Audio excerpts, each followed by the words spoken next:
Oke, bismillahirrahmanirrahim. Assalamualaikum warahmatullahi wabarakatuh. Selamat pagi teman-teman semuanya. Jadi hari ini saya akan melanjutkan nih interpretasi kasus ketujuh. Nah, emang nggak berurutan ya. Sebelumnya itu kita udah bahas kasus mengenai infeksi sistem saraf pusat, yaitu contoh kasusnya itu adalah meningoencephalitis TB. Infeksinya diakibatkan oleh bakteri Mycobacterium tuberculosis yang menginfeksi selaput otak sampai ke parenkim otak sehingga menimbulkan penurunan kesadaran dan gejala-gejala lain itu kan kasus tentang neurologi gitu ya, tentang persyaratan gitu. Nah, selanjutnya sekarang di kesempatan kali ini, di video kali ini saya akan menyampaikan kasus ya, interpretasi kasus ketujuh mengenai skizofrenia paranoid.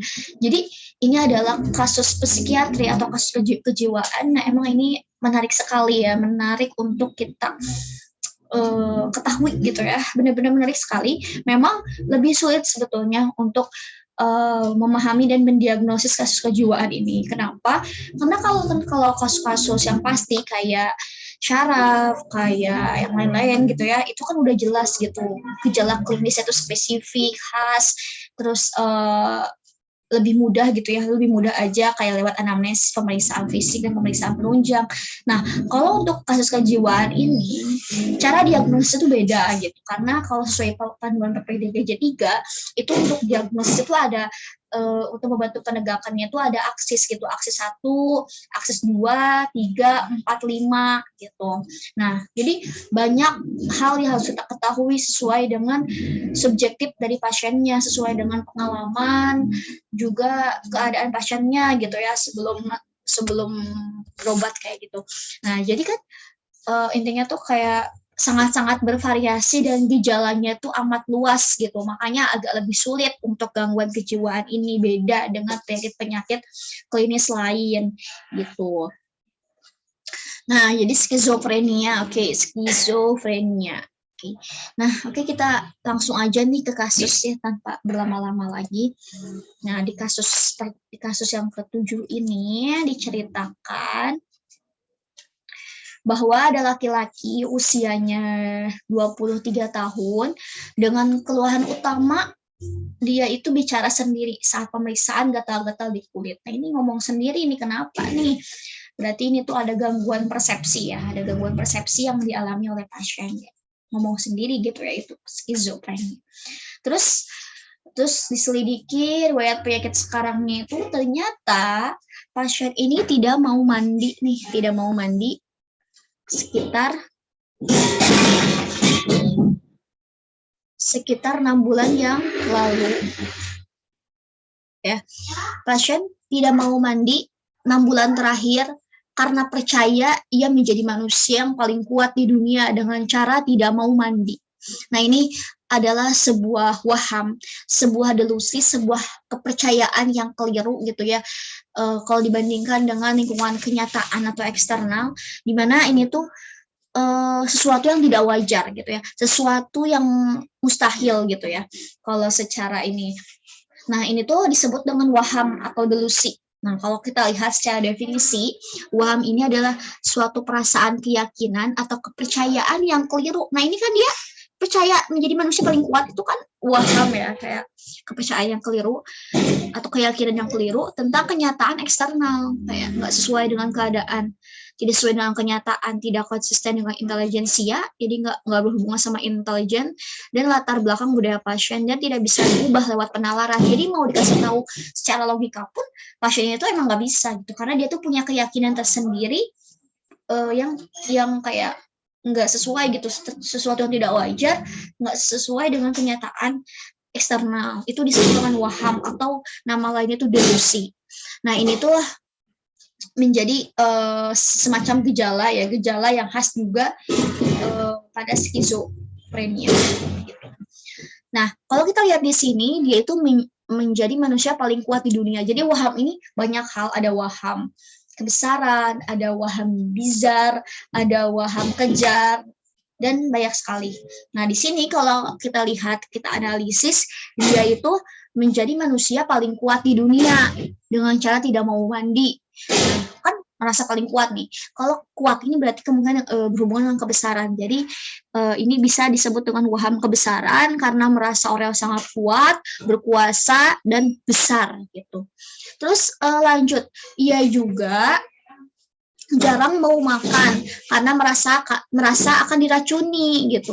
Nah, ini juga waham gitu, kepercayaan, keyakinan yang tidak wajar, keyakinan yang kayak mustahil dengan kenyataan merasa akan diracuni, jarang mau makan. Ini disebut dengan waham kejar. Jadi waham kejar ini adalah suatu waham yang menandai seorang paranoid yang mengira bahwa dirinya ini adalah korban dari usaha untuk melukainya, korban dari usaha seseorang untuk melukainya, atau ia mendorong agar dia gagal dalam tindakan. Terus selanjutnya, ia juga merasa terdapat ular di kepalanya. Nah, ular di kepala ini adalah waham bizar. Bizar ini kan artinya tuh aneh kan, berarti waham bizar. Jadi ini adalah keyakinan yang mustahil, yang aneh, yang keliru. Terus selanjutnya ia merasa sebagai titisan Tuhan yang bisa berkomunikasi dengan Tuhan lewat gelombang radio ya. Nah, ini juga waham bizar karena dia tuh kan kayak merasa titisan Tuhan tuh kan aneh sekali gitu. Terus ia mendengar suara Tuhan di telinga dan dari tangan kanannya. Dia mendengar sesuatu. Nah, ini disebut dengan halusinasi gitu ya. Halusinasi di mana halusinasi tersendiri kalau sesuai definisi itu adalah persepsi palsu yang tidak berhubungan dengan stimulus eksternal yang nyata, kayak nggak nyata gitu. Dia yang mendengar cuma dia doang gitu kan, halusinasi. Nah, karena dia mendengar sesuatu berarti ini halusinasi auditori. Nah, halusinasi ini banyak banget macamnya. Ada halusinasi mencium gitu ya, membau, terus halusinasi visual. Nah, yang terjadi pada pasien dia itu adalah halusinasi auditori, karena itu mendengar sesuatu kayak mendengar suara Tuhan di telinga dan dari tangan pasien gitu. Itu gangguan persepsi juga. Terus selama 3 bulan terakhir pasien ini jarang tidur, ia banyak sekali bicara, sulit dihentikan, dan banyak membagikan uang kepada tetangga. Nah, ini adalah hal-hal aneh yang tidak dapat dikendalikan. Terus 6 bulan yang lalu pasien ini ditinggalkan oleh istrinya karena istrinya menikah lagi. Nah, ini bisa aja jadi stresor atau penyebab dari keluhan yang dialami pasien. Terus lanjut kita ke riwayat penyakit dahulu, di mana pasien ini nggak pernah kejang, tidak pernah trauma kepala, nggak pernah stroke. Berarti ini tuh emang tidak ada gangguan organik pada otak gitu ya. Kok kayak gini sih ya, sebentar. Gangguan organik pada otak gitu. Jadi nggak ada organik otak. Terus tidak ada riwayat nafza, tidak ada riwayat penggunaan steroid atau obat OAT jangka panjang, dan tidak minum jamu-jamuan. Nah, ini juga artinya keluhan yang dialami pasien ini bukan karena zat psikoaktif atau bukan karena juga efek samping obat. Jadi emang dia tuh ya udah gitu ya. Emang udah dari sananya, jadi dia tuh bukan karena zat adiktif gitu. Terus pasien ini tidak pernah mengalami gejala serupa sebelumnya, berarti baru pertama kali.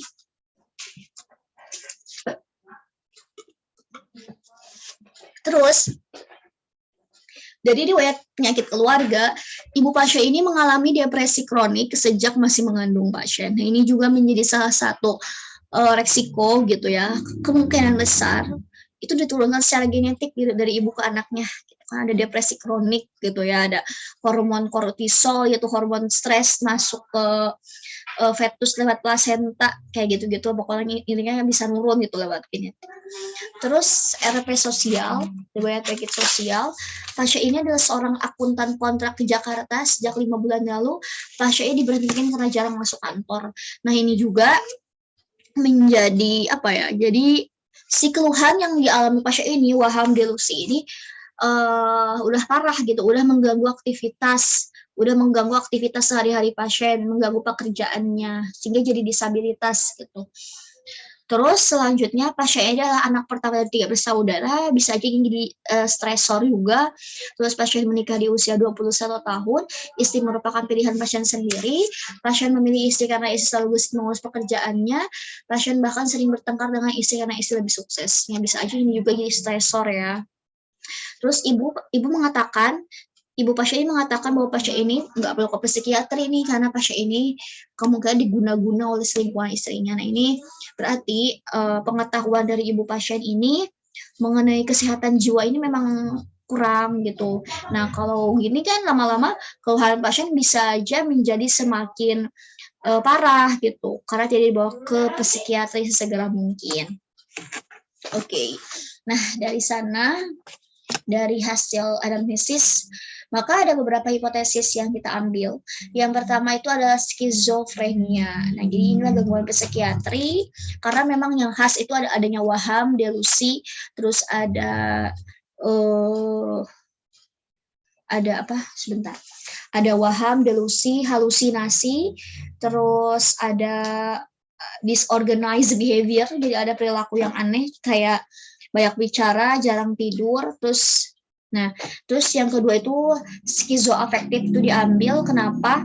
Karena sama juga ya, skizoafektif ini secara gejala tuh hampir serupa, kayak ada waham, halusinasi, banyak bicara, jarang tidur gitu.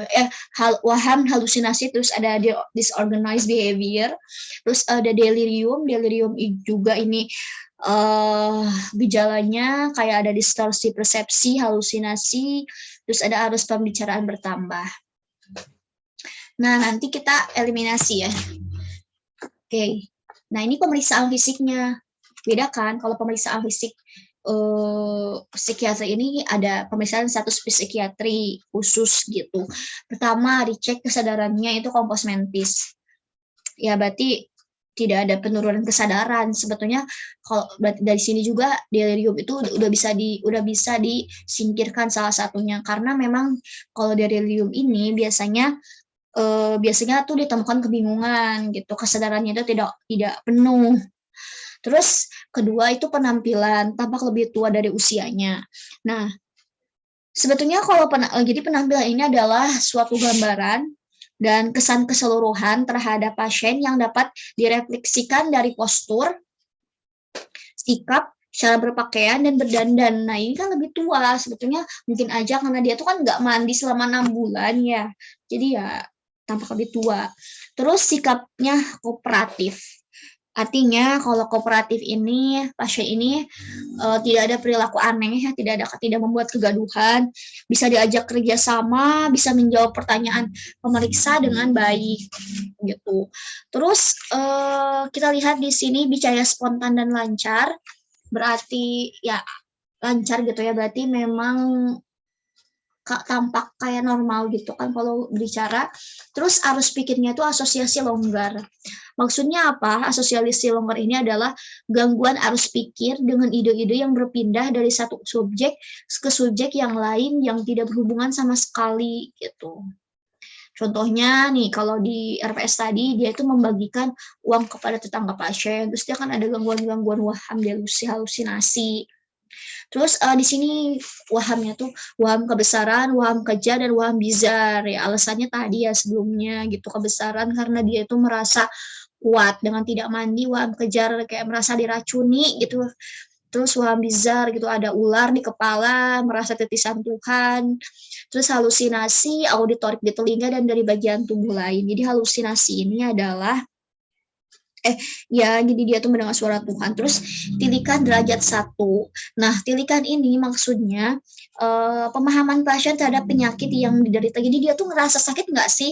Nah, tilika itu ada 1-5 gitu ya. Makin kecil berarti makin dia itu nggak ngerasa gitu. Dia tuh makin menyangkal kalau dirinya sakit, itu merasa normal-normal aja gitu. Makanya dia tuh tilikannya derajat 1. Kalau tilikan 5, sebetulnya dia tuh ngerasa dia sakit gitu, tapi memang kayak bingung gimana gitu. Terus intelijensianya baik, jadi memang fungsi kognitifnya baik gitu. Ini berhubungan dengan kosakata dan pengetahuan yang dimiliki oleh pasien. Jadi kalau intelijensia ini kan berhubungan sama kognitif. Sebenarnya kognitif itu nggak bisa dijadikan diagnosis yang pasti untuk skizofreni gitu. Terus status gizinya kesannya underweight, karena mungkin aja ya dia itu kan nggak makan, makanya dia kekurangan berat badan. Nah ini juga nantinya bisa dilakukan sebagai salah satu diagnosis psikiatri gitu, karena diagnosis yang berhubungan dengan ini tuh yaitu aksis 3, yaitu aksis 3 itu mengenai kondisi medis umum. Masuk underweight ini kalau kita lihat menurut aksis 3 itu kan ada ada klasifikasinya lagi. Nah, masuk ke bagian ICD-1 R00 sampai R99. Artinya masuk ke dalam kriteria gejala, tanda, dan temuan klinis lab abnormal karena underweight.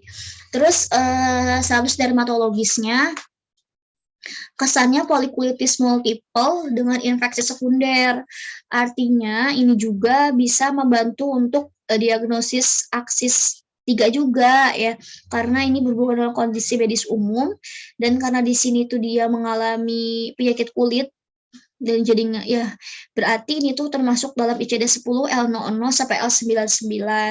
Ya mungkin polikulitis multiple ini terjadi karena higienitasnya buruk, terus infeksi sekunder karena tidak ditangani dengan baik nih si polikulitisnya. Oke, selanjutnya setelah pemeriksaan fisik maka dapat ditegakkanlah diagnosisnya itu adalah ini. Jadi beda kan, tuh kan kelihatan kalau psikiatri itu cara diagnosisnya itu beda gitu, menggunakan aksis seperti ini. Nah, jadi kalau aksis 1 ini berhubungan dengan gangguan klinis yang dialami pasien serta kondisi lain yang mungkin merupakan perhatian klinis. Di sini dia itu termasuk dalam skizofrenia yang jenis paranoid. Ini sesuai dengan klasifikasi dari aksis 1 F20. Jadi kalau skizofrenia itu adalah F20 sampai F29, dan paranoid skizofrenia paranoid itu F20.0. Nah, kenapa sih diambil skizofrenia? Karena dia itu punya salah satu gejalanya tuh ada delusi, terus halusinasi, ada waham-waham, terus ada gejala negatif seperti penarikan diri, penurunan kinerja dan kehidupan sosial. Terus ya udah, pokoknya tadilah sesuai dengan keluhan yang dialami, maka diambillah aksis 1-nya itu adalah skizofrenia paranoid. Terus kenapa nih yang atas tadi skizoafektif ini dieliminasi? Jadi kalau skizoafektif biasanya itu ada depresi mayor. Jadi ada fase depresi sehingga ada bicara lambat. Di sini kan nggak disebutin dia itu ada depresi ya, kayak dia tuh kayak biasa aja gitu, kayak normal. Cuman dia tuh emang aneh aja gitu, ada waham, ada delusi gitu. Terus akses 2 ini berhubungan dengan gangguan kepribadian. Di sini tuh belum bisa ditentukan karena perlu diambil dari pola perilaku yang dinilai oleh orang lain, belum ya. Terus sebetulnya untuk gangguan kepribadian narsistik juga belum bisa ditentukan. Terus akses 3 underweight polikulitis multiple dengan efek sekunder. Nah, jadi akses 3 ini merupakan gangguan kondisi medis umum yang dialami pasien. Ini sesuai gitu. Akses keempat ini berhubungan dengan psikososial dan lingkungan, di mana si pasien ini ditinggalkan istri dan anak, tidak bekerja, pengetahuan ibu tentang gangguan jiwa kurang. Terus akses 5 GAF current 31 sampai 40. Jadi dia itu penilaian fungsi secara global, di mana semakin kecil angkanya itu semakin parah gitu, bahkan bisa sampai bunuh diri itu yang parah. Kalau makin gede angkanya sampai kayak 90 sampai 100, berarti itu masih oke-oke aja, masih aman. Tapi kalau makin kecil itu makin parah. Nah, di sini GAF-nya itu 31 sampai 40. Nah, karena kenapa? Ditemukan beberapa disabilitas dalam hubungan dengan realita, kayak waham dan delusi, dan komunikasi, yaitu banyak bicara, serta ditemukan juga disabilitas berat dalam beberapa fungsi, kayak jarang mandi, jarang makan, diberhentikan dari pekerjaan. Jadi GAF-nya itu termasuk dalam 31 sampai 40 gitu.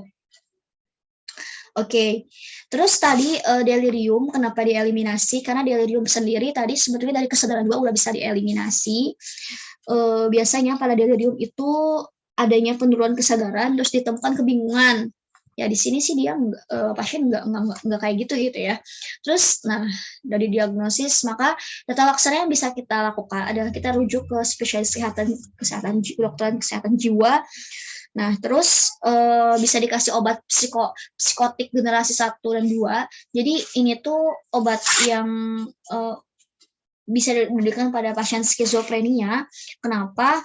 Karena fungsinya itu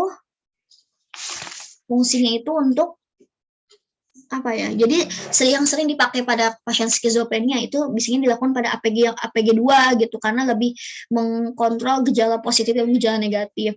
Dan standar emas dan efek samping dari APG 2 ini biasanya bedanya itu lebih rendah dari APG 1. Terus diberikan secara injeksi. Kenapa? Karena awitan kerjanya itu lebih cepat. Nah, jadi kalau obat antipsikotik APG 1 itu kan dopamin reseptor antagonis. Jadi dia itu bekerja dengan cara meningkatkan metabolisme dopamin dengan memblokade dopamin pada reseptor neuron pasca sinaps. Nah, contoh obatnya APG 1 itu ada klorpromazin, flurfenazin, bromfenazin. Terus untuk yang APG 2 itu tuh serotonin reseptor antagonis, yaitu memblokade dopamin juga serotonin gitu. Terus bisa dilakukan psikoterapi, psikoedukasi, tujuannya itu untuk meningkatkan pemahaman ODS dan keluarga tentang perjalanan penyakit, pengenalan gejala, pengelolaan gejala, pengobatan berupa tujuan manfaat dan efek samping, terus peran ODS dan keluarga dalam pengobatan.